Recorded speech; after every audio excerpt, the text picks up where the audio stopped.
So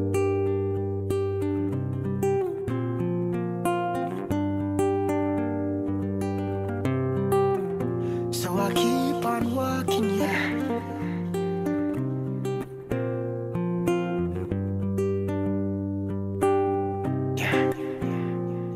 As I keep on walking, my enemies.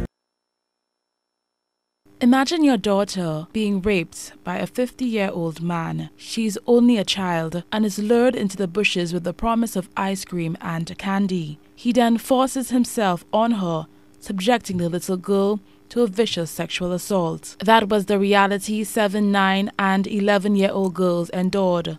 The mother of the youngest victim says the repulsive details of the vicious violation plays constantly in her head. The man was 50 at the time, and my daughter was 7. She was the youngest, and she that got like the most damage because she spent 5 days at the hospital. She couldn't pee. She had problems urinating. She had problems using her bowel. She was in so much pain. He told them that he will buy ice cream for them. My daughter told me like how it happened. He led them like, I feel it was 50 feet when the police investigated, 50 feet into the bushes. He had sex with all of them, one by one. He used his mouth on them. He had sex with all 3 of them, one by one. Yeah. The details, by going through some of the graph, it's so hard. Because when my daughter was giving her statement, the officer told me, like, I cannot leave, I have to stay there for because she's a minor. Just to hear the things that man did to these kids.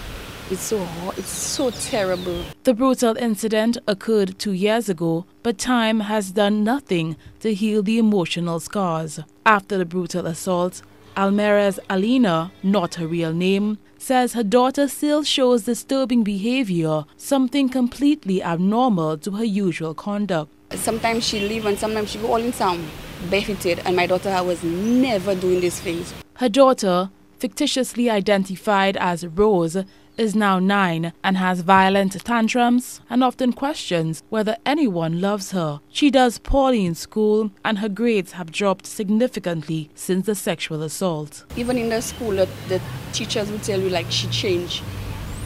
When school reopened, I'll have to tell the teacher what she went through. Because sometimes she does have lessons, she doesn't even stay for lessons, and that was not my daughter at all. From the time that happened, it has changed her a lot. She does remember, she does just stay there and you could just see like she does remember. She tells me like she feels like nobody in the world loves her. My daughter is so difficult to deal with. You cannot live with anybody, you have to know how to speak to her. She will be in a very good mood and then she will just stay there, she will just start crying. You'll ask her what's wrong, she will not, I have to sometimes just pray and ask God to just lead me to how to just, speak to her. That she will just come around and then after, she'll open up to me and she'll tell me, or sometimes I'll talk to her, try and tell her something to make her laugh, something, just to take her out of that mood. Now she doesn't even run away. When I speak to her, she does run away. I spoke to her, what night was that? And it was after 9, it was a Friday night, after 9 in the night, she ran away. I didn't go and look for her, I just prayed and I just leave her and then she came back. Alina resigned from her job because of the severity of the situation. The significant behavior change by Rose was so intense, her daughter needed her full attention. What made the matter even more daunting is the hopelessness surrounding her. It's just like at a dead end. Nothing is happening, it's just like a standstill. The system does take so long, and I mean children again, it's not adults, it's kids. If kids' cases are taking so long, far less for adults. The single mother says she is saddened by the withering of her Rose. Her daughter regularly runs away and at only 9 has made several suicide attempts. The distraught mother believes the reaction stems from the fact that Rose is constantly reminded of the terrible incident which occurred close to her home. She says there is an urgent need to leave the community, but her circumstances will not allow her. Up to a day like today, my daughter haven't had any counseling up to a day like today.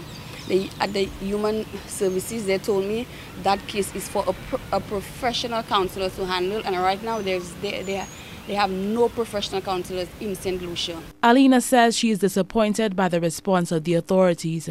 While the perpetrator has been charged, the matter is yet to be taken to court. Up to this day, I have never been to court. I will like each time I go and check, like ask them like, when is my court date? Like when will we be going to court?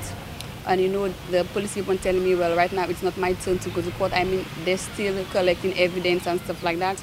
And that night I brought my daughter to the hospital. I mean, they collect all the evidence they said. They did the vagina test, everything, and they're telling me they still need more. They still have to collect more evidence. So right now I'm very unsatisfied with the police with that case. Research shows survivors of child sexual abuse may develop patterns of coping that are carried into adulthood, resulting in behavior that does not serve the best interest of the survivor and may in fact get in the way of experiencing satisfaction in life. The experience that the child had at such a tender age will blossom, will become a lot more meaningful once it is not suppressed. It will become a lot more important to the child as the child grows older, realizing that she lost her virginity in a rape situation, realizing that the person who took her virginity was not someone she wanted to share it with. The whole idea of what her friends will think when someone gets to know, or those who know, what they may say about her. Director of Human Services Elizabeth Lewis acknowledges the lack of psychologists to deal with such cases on the island. We recognize here in St. Lucia the dearth of persons within the psychological field to assist parents and children and families with issues, psychological issues. However, Lewis says there is hope, adding there are measures to help children in such matters. Measures are being implemented to help fight the scourge. The recently launched UNICEF Break the Silence campaign is a major initiative aimed at encouraging young people who have gone through such traumatic experiences to speak out. Human Services gets increased reports of child sexual abuse. And let me just hastily add that it is not just Human Services, St. Lucia issue. It is an issue that we have recognized happens within the Caribbean. And so the UNICEF has partnered with quite a few countries in presenting what we call the Break the Silence campaign, which is really geared towards people talking and coming out and no longer keeping this issue of child sexual abuse a secret. Because research has shown that as it remains a secret, it continues to flourish. I just thanking God every day for just having me here and seeing me through with my daughter. I'm thanking God for that. Alina is adamant her daughter will not be paralyzed by this incident. She is determined to create a better life for her daughter. In fact, Alina is very optimistic her daughter will soon blossom into the beautiful rose she truly is. Cases of child sexual assault, child neglect, and child abuse are far too common in St. Lucia. There needs to be more urgent measures in place to help deal with this issue and protect children's rights. In the next segment of Off Limits, we deal with this matter of children's rights. Stay with us. Raise our children right. Raise our children to have rights. Raise them to understand their rights. But St. Lucian reality tells a different tale. The issue of child rights is a foreign concept, with adults oblivious to the rights of children. The concept is even more foreign to those protected by those rights, children themselves. One of the most glaring child human rights violations is sexual abuse. The plague has spread through generations, disfiguring thousands of children physically, emotionally, and psychologically. The Road to Geneva NGO Youth Coalition research on the state of human rights of children in St. Lucia indicated 1 in 10 young people never feel safe from sexual abuse. We're very concerned when young people say that they don't feel safe from sexual abuse or that they don't know what to do if they've been sexually abused. Anybody that works with children in St. Lucia is a part of the solution. But they cannot be a significant part of the solution if they don't accept themselves as being part of the problem.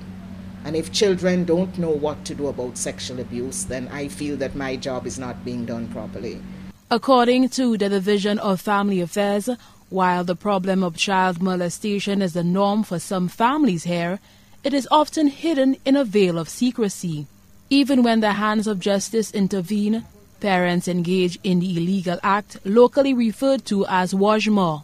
It is a concern we are recognizing because as you go out and you meet with other persons in various jurisdictions, it seems to be a concern throughout the Caribbean in terms of how children are treated, the maltreatment of children, and St. Lucia is no different. We are seeing a lot of issues of child abuse, child neglect. The Director of Public Prosecutions expressed concern over the high number of parents engaging in the act.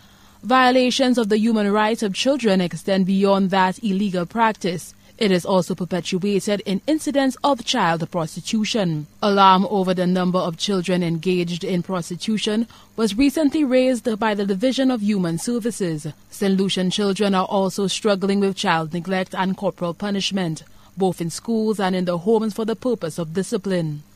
It is a concern we are recognizing because as you go out and you meet with other persons in various jurisdictions, it seems to be a concern throughout the Caribbean in terms of how children are treated, the maltreatment of children, and St. Lucia is no different. We are seeing a lot of issues of child abuse, child neglect.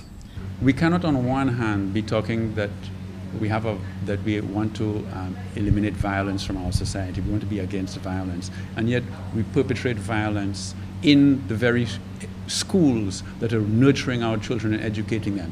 The learning environment must be positive. Yes, it must be disciplined, but it must be free of fear, and people must be active, and youth must be actively engaged in the education process. Corporal punishment, which is violence, state-sanctioned violence in the schools, does not create that kind of environment. In fact, what it does, and the studies are very clear, it lowers self-esteem, it is degrading, it is humiliating, it teaches children that the way to deal with conflict is through violence. However, there are some positives when it comes to the fight for human rights for children on the island. A lot more child abuse cases, according to the Division of Gender Relations, are being reported. Cultural acceptance of child abuse, whether physical or sexual, is fading with increased education and public awareness of the scourge. Civil society groups are constantly speaking out, demanding concerted action to lessen the perpetuation of violence and child abuse on the island. Caribbean ministers responsible for youth and children have said they will focus on plugging the gaps in existing legislation to ensure mandatory reporting of sexual abuse and enforce full protection for the region's children. Children now have access to what we call a video link, where they do not have to be in the court, in the same court as the perpetrator. They are provided with this facility that they can go and give their evidence and not have to sit in face-to-face and be re-traumatized. So a few things have been put in place. In recent times, we have had the courts taking some serious action against parents, especially in the case of child neglect. And I must tell you, even in recent times, we've had a parent who's been sentenced to our correctional facility. The move is a significant achievement for the island, as sexual abuse offenders in the past were rarely convicted and sentenced to prison. Furthermore, some cool things were gathered in the Road to Geneva NGO Youth Coalition study on the state of human rights of children in St. Lucia. More than 90% of young people said that they can sometimes or always get medical care when they're sick.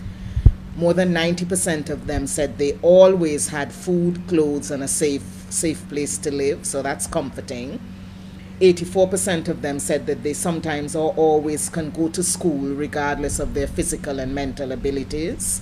69% of them said that they sometimes or always felt safe expressing their beliefs and ideas, political, religious, cultural, etc.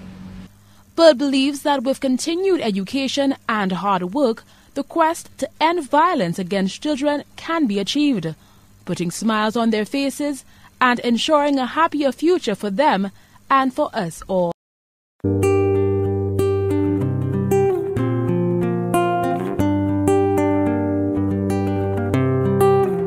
So I keep on walking, yeah.